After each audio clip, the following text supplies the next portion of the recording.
Hello students. आज के इस वीडियो में हम लोग जानेंगे कि समतल दर्पण के द्वारा प्रतिबिंब कैसे बनता है।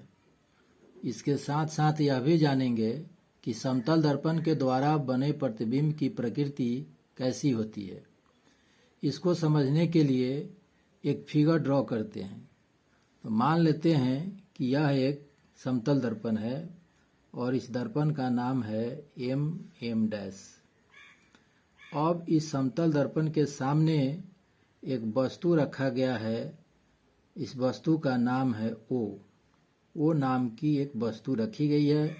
यह जो वस्तु है स्मॉल ऑब्जेक्ट है, छोटा वस्तु है। इसको हम लोग पॉइंट ऑब्जेक्ट भी कह सकते हैं। मतलब समतल दर्पण के सामने एक छोटा वस्तु ओ रखा गया है।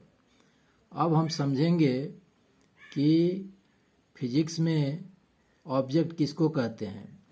तो फिजिक्स में ऑब्जेक्ट वैसे थिंग्स को कहते हैं जो जिससे होकर के प्रकाश की किरणें निकलती हैं। जिससे प्रकाश की किरणें निकलती हों वैसे थिंग्स को हम लोग ऑब्जेक्ट कहते हैं। तो प्रकाश की किरणें इस वस्तु का स्वयं हो सकता है, स्वयं है वस्तु प्रकाश की किरणें निकालती हों, या ऐसे भी हो सकता है कि किसी स्रोत से प्रकाश की किरणें इस वस्तु पर पड़ रही हो और परावर्तित होकर के लौट रही हो।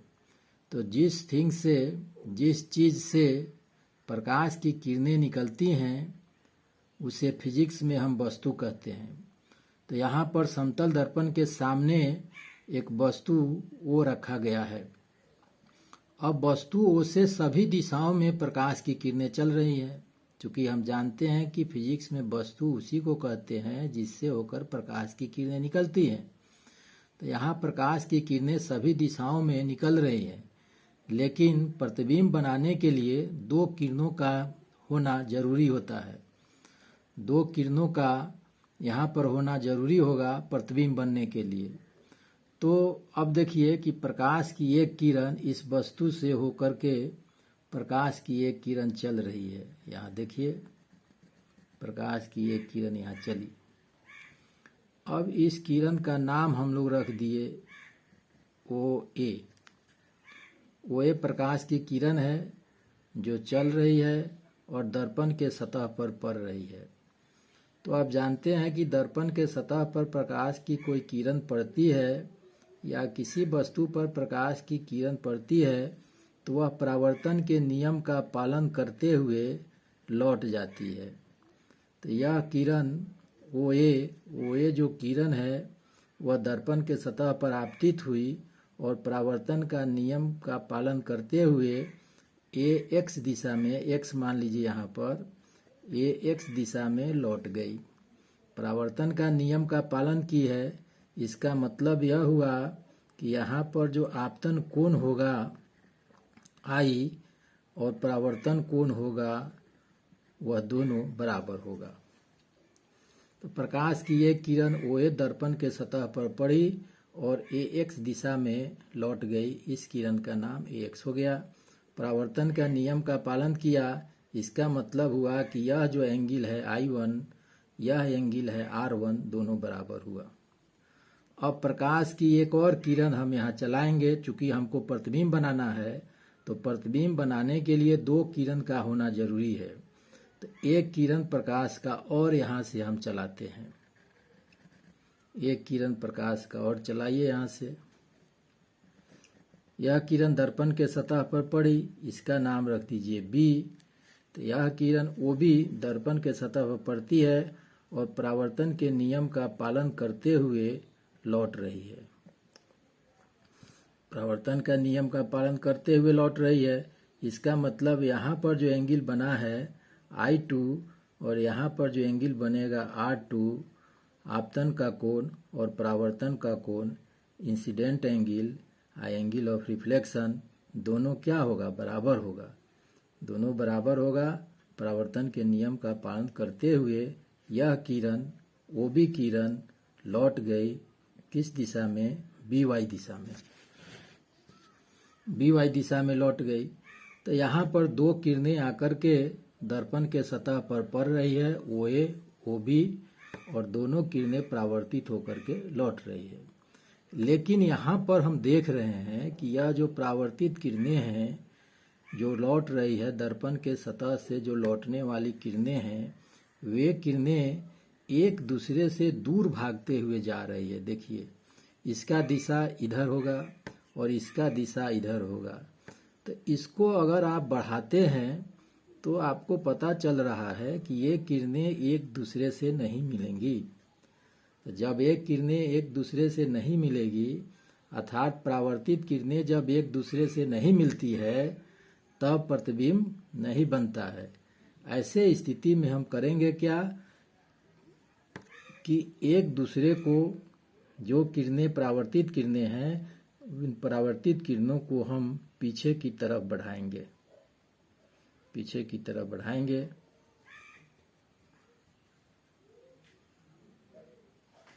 पीछे की तरफ बढ़ा रहे हैं।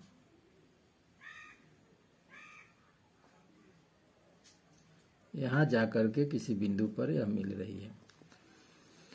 तो परावर्तित किरणें AX और BY दोनों एक दूसरे से दूर जा रही है।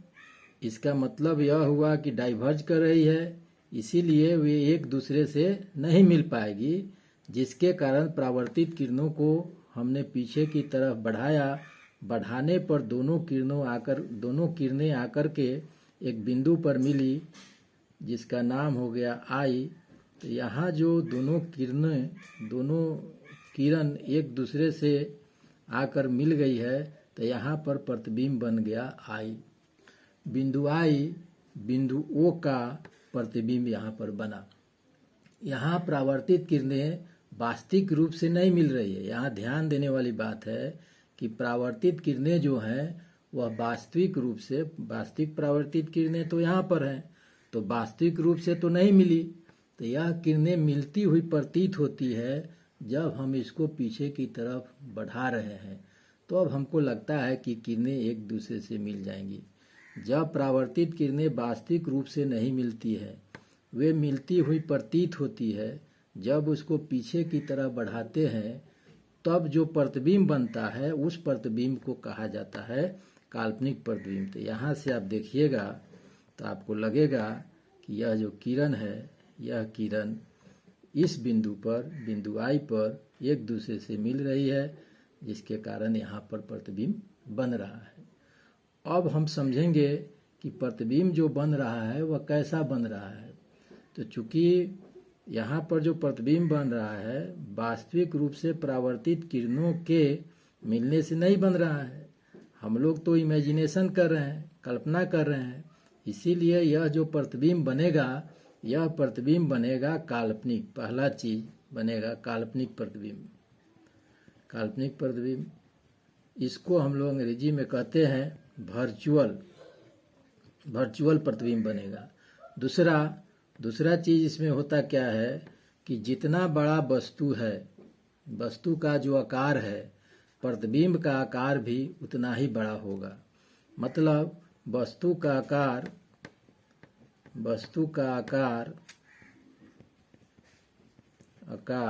बराबर होगा प्रतिबिंब के आकार का।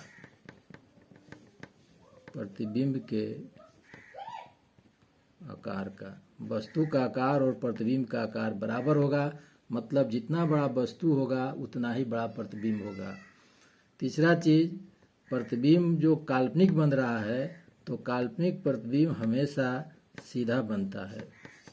तो यहाँ पर जो प्रतिबिंब बनेगा वह सीधा बनेगा। चौथा लेटरल इन्वर्सन है, उसको बाद में बताएंगे। अभी यहाँ देखिए कि यहाँ जो काल्पनिक प्रतिबिंब बनता है वह सीधा बनता है। और दर्पण से जितना दूरी पर वस्तु है, दर्पण से जितना दूरी पर वस्तु है, मान लेते हैं यहाँ से लेकर के यहाँ दूरी अगर 5 सेंटीमीटर है, 5 सेंटीमीटर है, तो यहाँ से लेकर के यहाँ का दूरी भी 5 सेंटीमीटर ही होगा। मतलब दर्पण से वस्तु की जो दूरी होगी वही दूरी दर्पण से प्रतिबिंब की भी होगी। तो यहाँ पर हम लोग लिख सकते हैं दर्पण से वस्तु की दूरी बराबर दर्पण से प्रतिबिंब की दूरी, दर्पण से प्रतिबिंब की दूरी, दर्पण से वस्तु की दूरी और दर्पण से प्रतिबिंब की दूरी क्या होगी, बराबर होगी। तो इस तरह हमने देखा कि समतल दर्पण के द्वारा प्रतिबिंब कैसे बनता है और प्रतिबिंब की प्रकृति कैसी होती है। इसको एक बार और समझ लीजिए। यहाँ मैंने एक समतल दर्पण लिया, समतल दर्पण के सामने एक पॉइंट ऑब्जेक्ट रख दिया, उस ऑब्जेक्ट का नाम O है। ऑब्जेक्ट उसको कहेंगे जिससे होकर के प्रकाश की किरणें निकलती हो। तो वस्तु से प्रकाश की किरणें सभी दिशाओं में निकलती है, लेकिन प्रतिबिंब बनाने के लिए दो किरण का होना जरूरी है। तो यहाँ से एक किरण चला OA जो लौट के AX दिशा में लौट रही है। यहाँ से एक किरण चला OB जो BY दिशा में लौट रही है। लेकिन ये दोनों किरणें एक दूसरे से मिलती हुई प्रतीत नहीं हो रही है, मतलब एक दूसरे से दूर भाग रही है, यानी कि डाइवर्ज कर रही है। ये जो दोनों किरणें हैं डाइवर्जिंग है, मतलब एक दूसरे से दूर भागना है, एक फैलना है, फैल रही है किरणें, मिलने वाली किरण नहीं है। तो इसके लिए हमने क्या किया, किरण को मिलाने के लिए, क्योंकि जब परावर्तित किरणें जब तक मिलेगी नहीं तब तक प्रतिबिंब बनेगा नहीं, तो इसको पीछे की तरफ बढ़ाया तो हमको मिलता हुआ प्रतीत यहाँ पर हुआ और यहाँ पर एक प्रतिबिंब बन गया। अब प्रतिबिंब जो बना उसकी स्थिति क्या है, काल्पनिक है। वस्तु के आकार और प्रतिबिंब का आकार बराबर है, जितना बड़ा वस्तु उतना बड़ा प्रतिबिंब, प्रतिबिंब सीधा बनेगा। और दर्पण से वस्तु की दूरी और दर्पण से प्रतिबिंब की दूरी बराबर होगी। अगर दर्पण से वस्तु की दूरी 5 सेंटीमीटर है तो दर्पण से प्रतिबिंब की दूरी भी 5 सेंटीमीटर होगी। आज के वीडियो में इतना ही, फिर मिलेंगे अगले वीडियो में, तब तक के लिए धन्यवाद।